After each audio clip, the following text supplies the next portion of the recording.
and I'll be your host for today. We are going to be treating how to reference a table, how to create a simple dropdown, and how to create a dependent dropdown today. Now, it is very easy to create a reference table. Go to maybe click on any column you want to click on your data. Go to insert and you see the table. Click on table.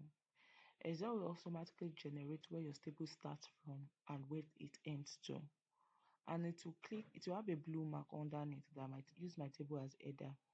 Because we have an header here, of course, you have to take this. But in a situation whereby this is not ticked, please make sure you take it if you have your header already created. Click OK. These are options like your table styles. You can decide to use this sky blue and white, this green, this light green, etc. etc. So let's go. I think I love this color. Let's go for this. And this is how to create a table. And this is how to create a table reference. Now let's move on creating a simple drop down in Excel. Now what we want to do is create a drop down for our region table, whereby we can drop down our region like this and look at it instead of this filtered way. Click on any row, any column you want your drop down to be. Go to data, click on data validation, and want to create a list. After creating a list, now where is the source? The source is in region B column B. Now click on that and OK, and you will see you've automatically created a simple drop down. Anytime you add a new data, let's use Africa. Is the continent. Let's use Africa.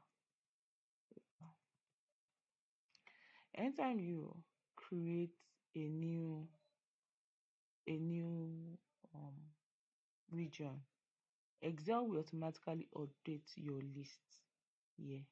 So it keeps updating, so you can have as much as any region you want. It keeps updating here. And that's how to create a simple drop down. Now let's move to dependent drop down. In a situation whereby you want to create a dependent drop down, the first thing is you create a manager. How to create my manager is going to the formula. You go to the formula, you first highlight this, but I think I have a manager here, so I will delete this first so that we can restart again. So let's delete this.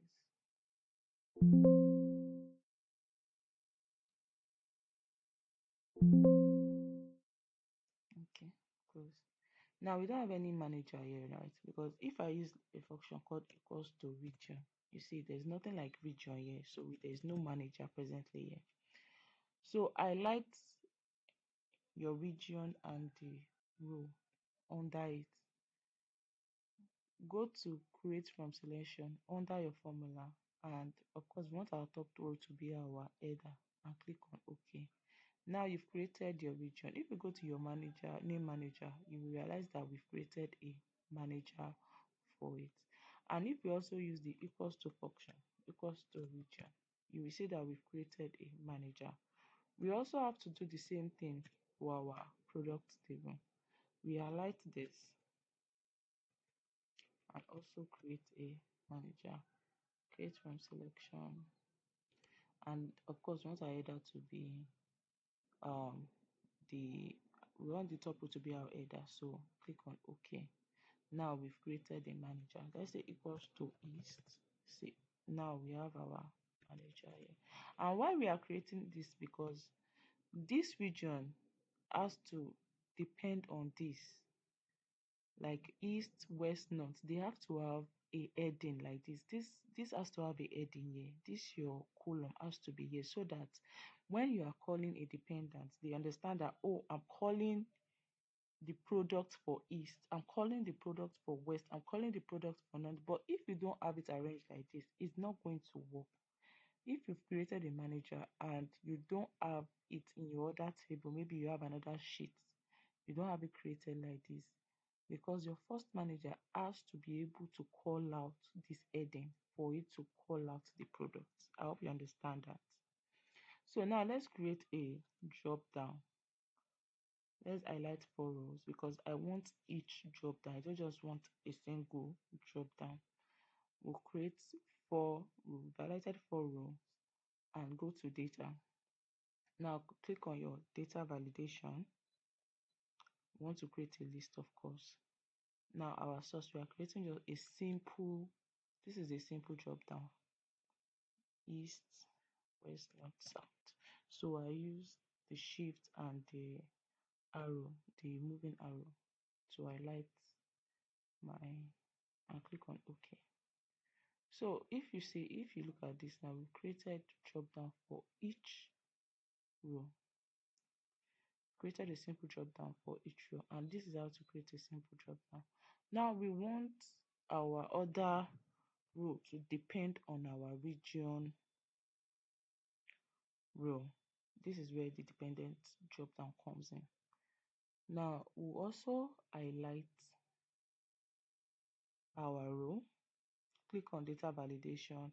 Of course, we want to create a list, click on list, and this is on data. Don't forget that we are on the data space here. Now the source, there's something we call indirect in Excel. We are indirectly calling our product table, our product table from our east column. Our product row from our east column. I hope you understand that. So use your function equals to indirect. Open your bracket. Then where are we calling from? Our column is H and our row is 9. So we are calling from H9. H9. Close bracket. So this is where the east starts from. The table H east start from H. I hope you can see, you understand what I mean. This column is H and east, the row starts from 9. So we wrote equals to indirect, open bracket, H9, close bracket, click on OK. And you will see that you've created your dependent drop down for each, if you see our our product for west starts from mouse, our product from north start from keyboard, and our product from south start from monitor. And this is how to create a dependent drop down. And you can keep creating this if you have other things you want to, another different dependent drop down you want to create. You can keep creating that.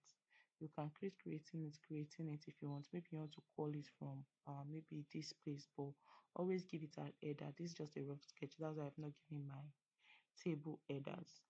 I hope you understand how to reference your table, how to create drop down, simple drop down, and how to create dependent drop down. Thank you for being with me today.